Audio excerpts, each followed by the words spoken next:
Ating ipapalabas ngayon ang isang video kung paano ang isang lalamove rider ay hinuli, di umano'y na sit up, at nandito ngayon si Colonel Busita para tulungan ang nasabing lalamove rider. At pinapakita lang dito kung paano pinapatuloy ang kanyang advokasya sa pagiging public servant.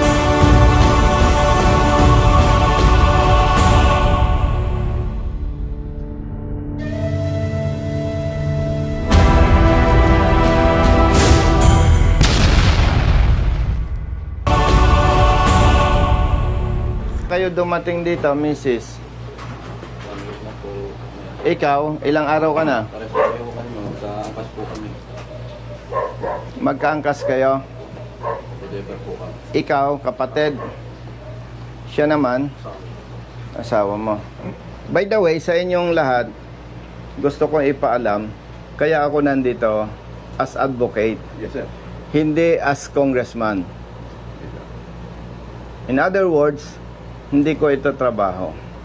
Yung police, hindi ko kilala, hindi ko nakasama sa assignment. Itong pamilya nitong rider, hindi ko rin kilala itong mga ito. Siguro kilala ako. And to give you background, kaya ako may ganitong advocacy.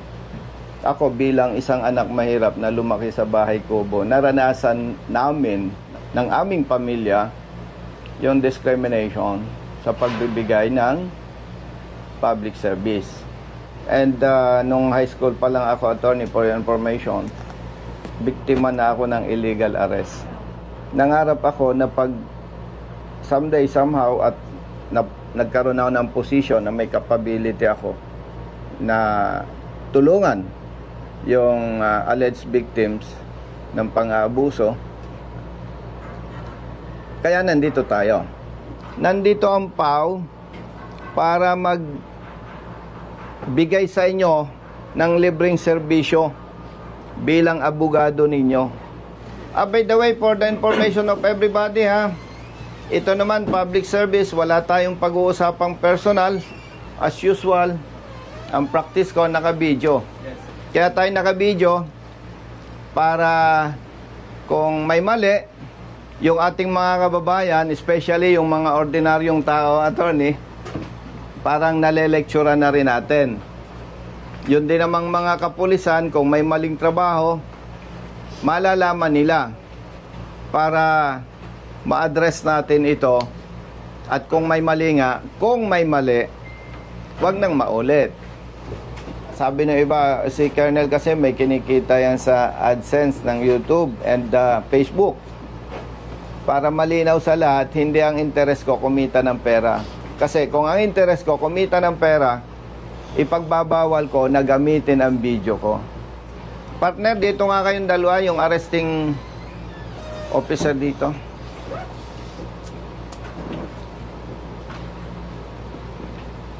Okay, dahil late yung isang arresting officer, papaalam ko sa lahat, kayo hindi ko kilala, hindi tayo nagkasama sa assignment.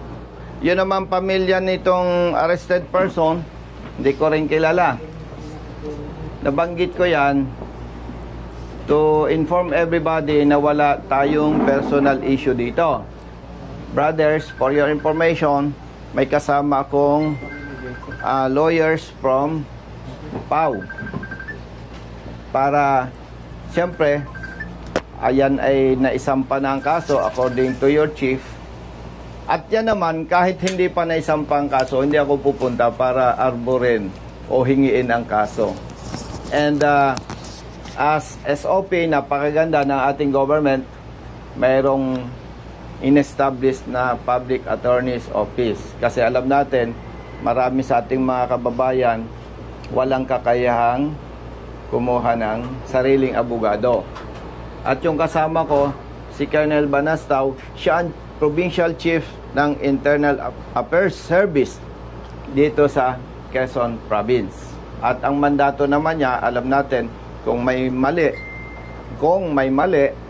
sa trabaho ng pulis, sila mag-iimbestiga at sila magre-rekomenda ng kaukulang administrative sanction or punishments against police officers involved. So, nandito tayo, hindi para ako ay mag-imbestiga. Gusto ko lang initially malaman yung aligasyon ng arrested person. Taga saan ka? Santa Rosa na yun. Santa Rosa, Laguna. Ikaw ay delivery rider. Lalamog po. Lalamove. Yung item, ano yung item? Ibon po. Ibon. Anong klaseng ibon?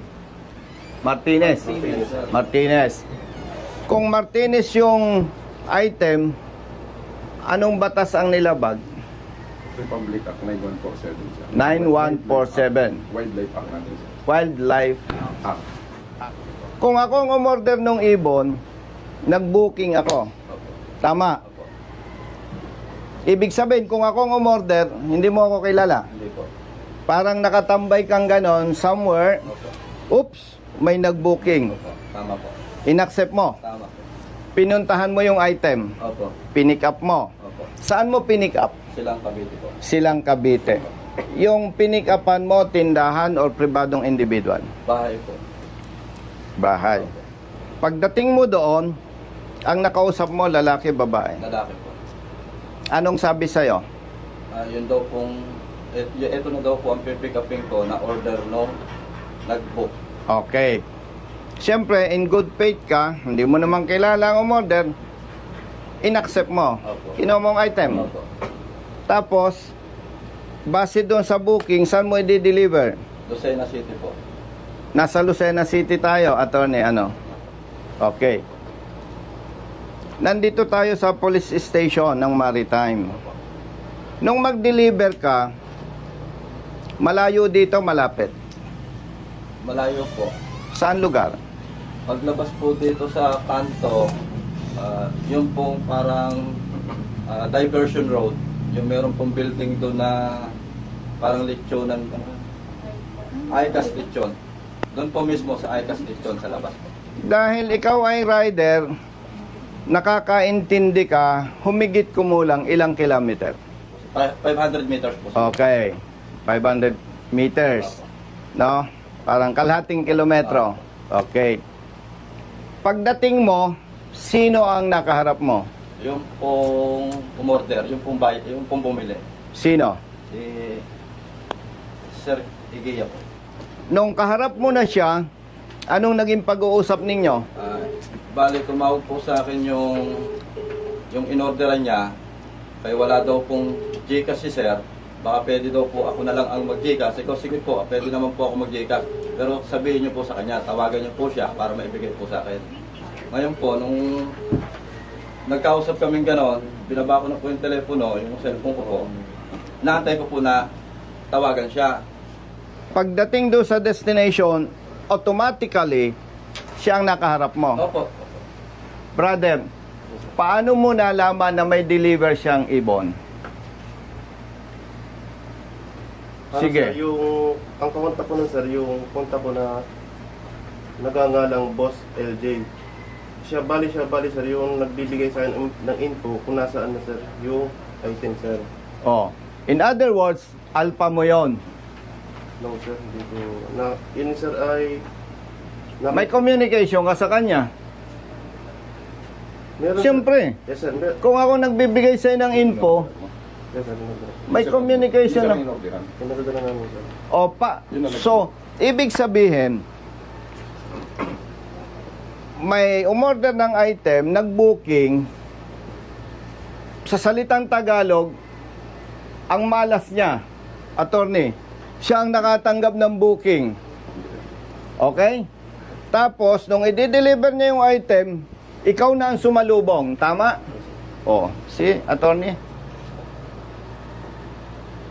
Tapos, ang nagsampa ng kaso, sino? Ikaw na rin. Anong participation mo, kapatid? Arresting officer, sir. Ikaw ang arresting officer. So, ikaw ang umaresto. Oh, very clear. Attorney, ikinulong nyo. Siyempre, kinulong nyo. Hindi nyo pinalaya eh. Technically, kinulong nyo na rin yan. Sinampahan nyo ng kaso. na dapat naman tinanong ninyo, ikaw ba ay may kukuning abogado? Wala po. O sige, proceed tayo sa PAW. Ma'am, arestado itong tao na to. Kailangan po niya ng abogado. Mag-provide kayo. Dapat ganun ang ginawa. Tama po ba? Dapat ganun ang ginawa nyo. Hindi ko kayo hinahamak, mga kapatid na pulis. Pero nakikita ko, hindi kayo galing sa mayamang pamilya. Ibig sabihin, dalawa ang maaring dahilan bakit kayo nagpulis. Pangarap mong maging pulis para maging public servants. Ikalawa, para may maayos kang hanap buhay. Pambira naman. Maawa naman kayo sa katulad ng mga ito. Oh. Kaya ng konsensya ninyo? Ha? Chief, tinanong mo ba sila kung anong nangyari? Yes, sir. O anong kwento sa'yo? Yun nga, sir. Nagkaroon ng transaction. Ito yung dumating. Oh. Ang depensa O sige, diretsohan tayo dahil official ka naman. Yes, sir. Do you think hindi siya biktima? Parang ako lang may sige, baka hindi mo naintindihan ang sistema ng Lalamove. Nakatambay ako dito. May nag-book. Uy, layo naman. Pero okay na rin. Kikita ako eh. Actually po, Click. booking ko tatlo. Isang San Juan, Batangas, isang Lucena, tapos kung papunta na po ako dito, ang daan ko po kasi is Patagaytay, pumasok po yung booking na Silang to Lucena. So, ikukunin na natin to, total pa Lucena tayo. Tama. Di, para hindi ako saya, kinuha ko po yung Silang to Lucena. Di ba sa system ng Lalamove, Opo, may booking yan? opo, Pinadala mo sa office yung kopya, no? Opo. Yung screenshot. opo, pinipicture po yan. And at the same time, Lalamove can provide official document Opo, or certification. Oh. Chief, may responsibility ka. Yes, sir. Kailangan alagaan mo ang tao mo. Yes. Sir, bali, kaya nga sir, yung namin yung kaso para ma-investigan po maigi, sir. Kasi Ay, nako. ang depensa niya na siya yung Lalamove. Yan, oh. Na-ebidensya siya. Ibig sabihin, kung naglalala mo, brother, yung kapatid mo, baka yung pang nadjamban eh. Seven lang po. Kaya ko lang po siya kinuha ng one kasi naging triple booking po ako. Ang San Juan ko po is 327. Tapos ang isang Lucena ko po is 500 plus. Ginawa na ni customer na 600. Di, may 900 plus na po ako. Ngayon, pag papunta po ako dito, pumasok po yung booking na Silang to Lucena. Sabi ko, kunin na natin to. Kasi para pambawi ng gasolina pabalik. Alam mo, Tony, malas lang nito eh. Siya ang naka-receive ng booking. Ganun kasimple yun. Imagine, ang galing mo, eksakto. Kung ako yung pulis, may asset ako, order ka, pa-deliver mo dito. O, huli ka. Mali ka dito, labag sa batas yan. Sasampahan ka namin ng kaso. Imagine, ha? Kaya ng dibdib nyo? Pambira. Grabe kayo. Kaya ng dibdib nyo yan? Pamilyadong tao. Ako, hindi ako judgmental, pero very clear. Set up yan. Pambira.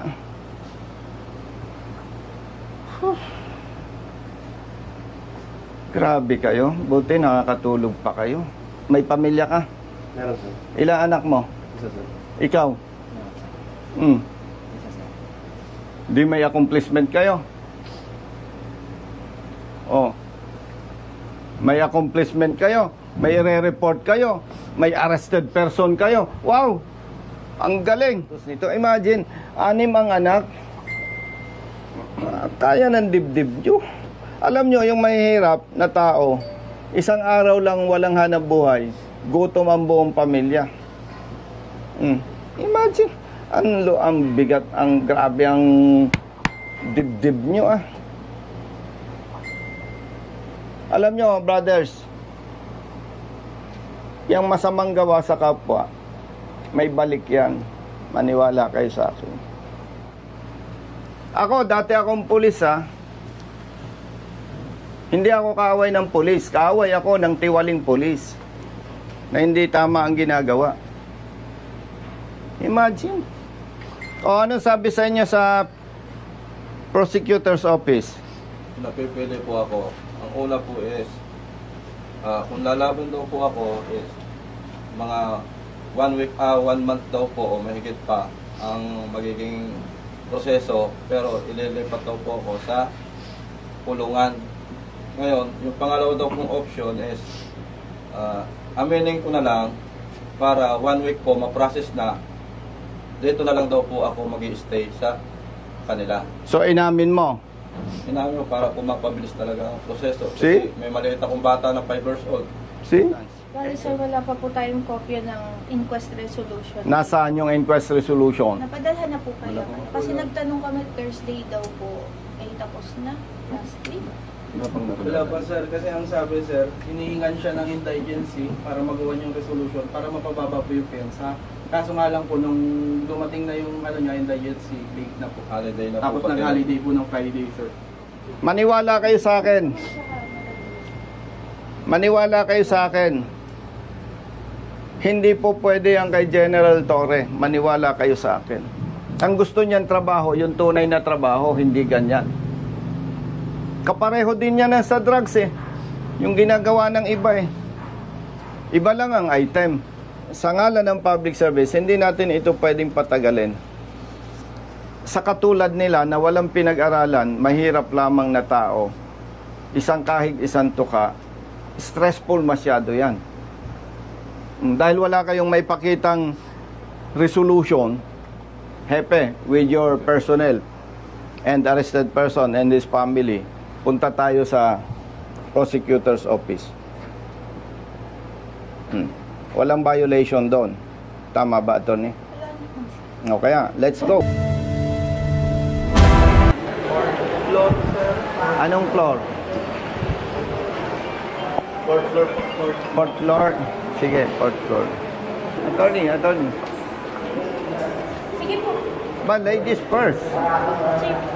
Ladies first. Ito, dalawa naman po. O, dito tayo.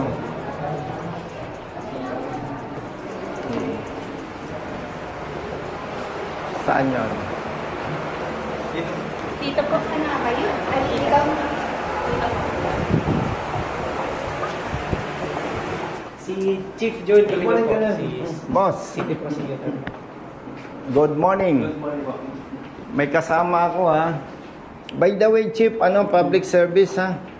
Wala namang usapang personal Yes, no? po. As usual, naka-video tayo. Yes, no problem po. Kasama ko yung mga kaibigan natin, Pau Lawyers. Yes, si Chief po.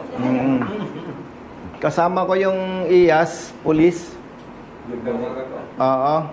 Kasi, Chief, tumawag sa akin yung pamilya nitong rider.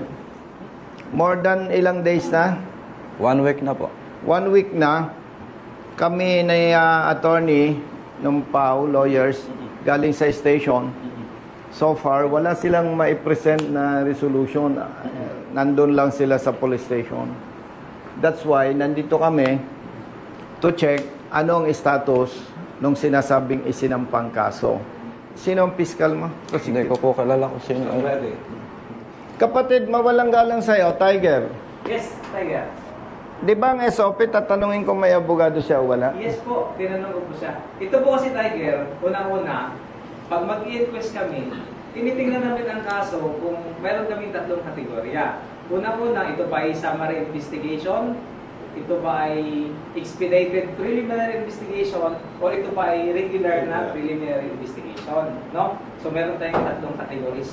Itong sa kanya po, ay pumapatak ito ng summary investigation.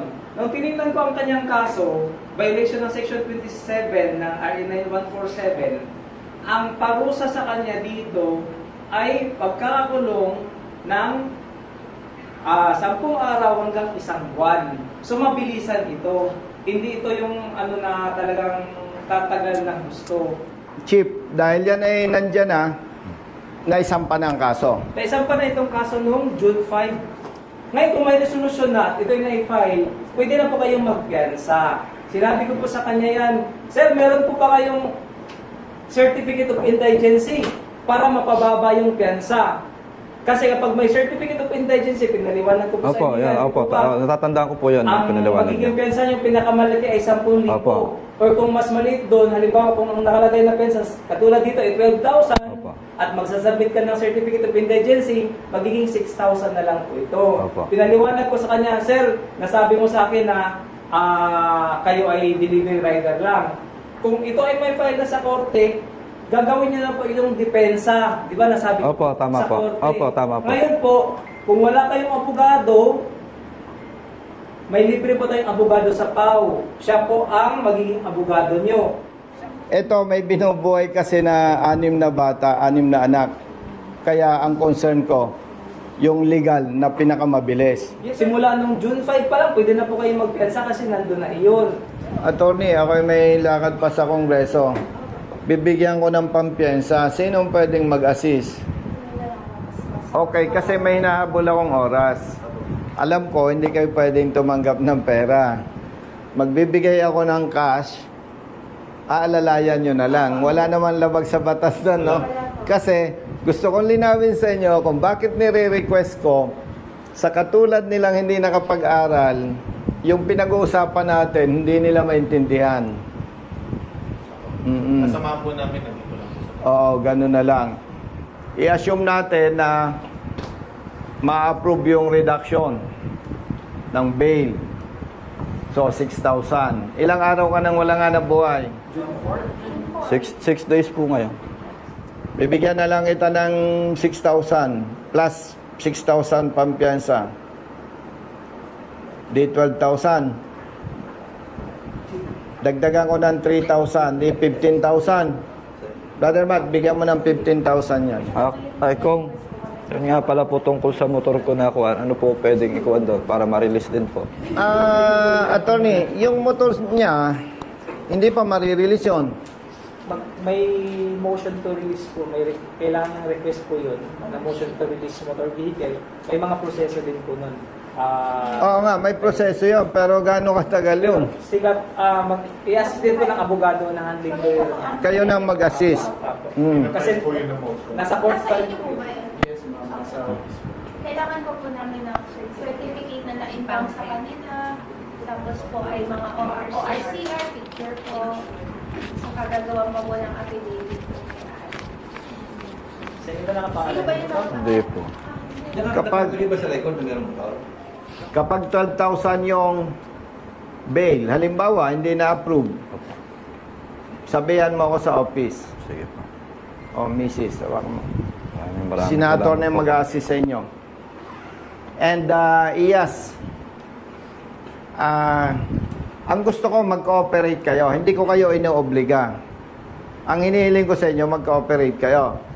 Magbigay kayo ng statement sa Iyas Opo. para maimbestigahan. Opo. At kung may makita sila na mali na trabaho ng pulis, Opo. mabigyan ng administrative sanction. Opo, Kong. Okay? Opo, Kong.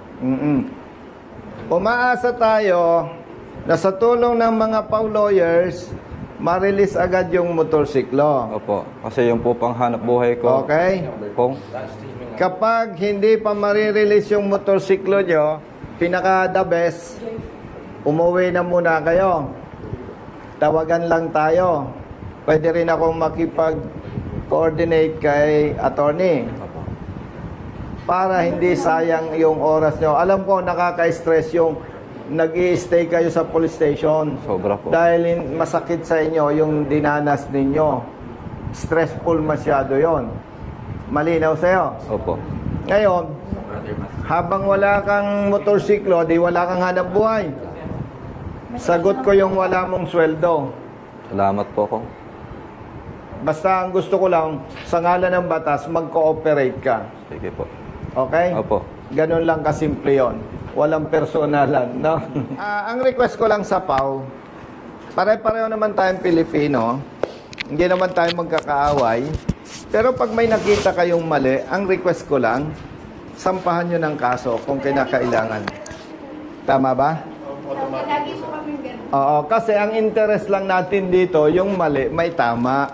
Para kung may mali, wag nang maulit na may nasasakripisyo. At sa parte ng administrative naman, may iyas. Ang interest lang natin dito, kung makita na may pagkakamali ang pulis, mapatawan ng kaukulang parusa para huwag nang maulit pa. Oo, so yon. Salamat sa mga PAW lawyers and Tiger. Chief, salamat. Thank you very much, bro. Nice Oo. meeting you. Salamat, Tiger. Attorney, salamat. Partner? So, tawagan na lang tayo. Tawagan tayo. Natutuwa.